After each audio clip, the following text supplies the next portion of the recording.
So I just got done watching this week's episode of To Be Hero X, and this week's episode starts the character arc for Lucky Cyan, the next character that this anime is going to follow.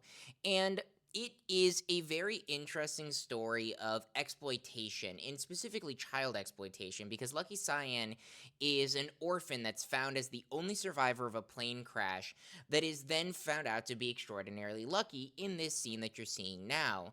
And that is then slowly but surely exploited more and more as people find out the extent to which her luck can be used.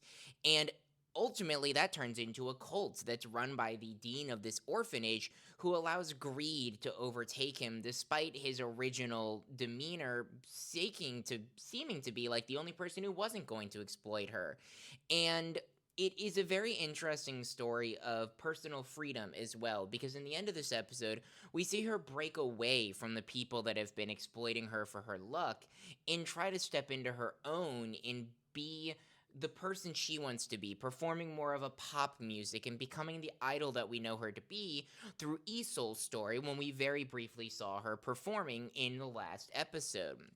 And I'm very curious to see where Lucky Cyan's story comes from, because the plane crash where we find her originally is shrouded in mystery and originally thought to be some sort of assassination plot. Someone did not want that plane to go where it was going. And maybe that has something to do with Lucky Cyan herself. And we don't even technically know her real name because Lucky Cyan is just based off of her luck and her hair color. We also know that she has an exceedingly high luck value. Now, granted, that could just because at the point in the story in which we see her luck value, she's already started to step into that cult mindset or cult position, not because she wants to be, but because she's forced to be.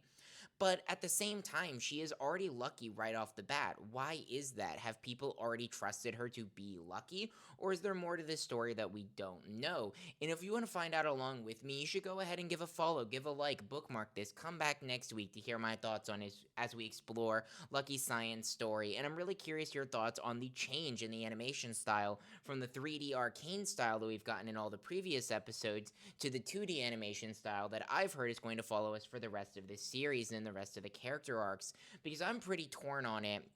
I love the 2D animation style for the way that it is utilized in the fight scenes, but I'm not sure I love it for the main art style for this anime. However, we're only one episode in, and I think that it's definitely possible that it can grow on me over time. But yeah, let me know your thoughts in the comments. Again, drop a like, drop a follow, and see you next week.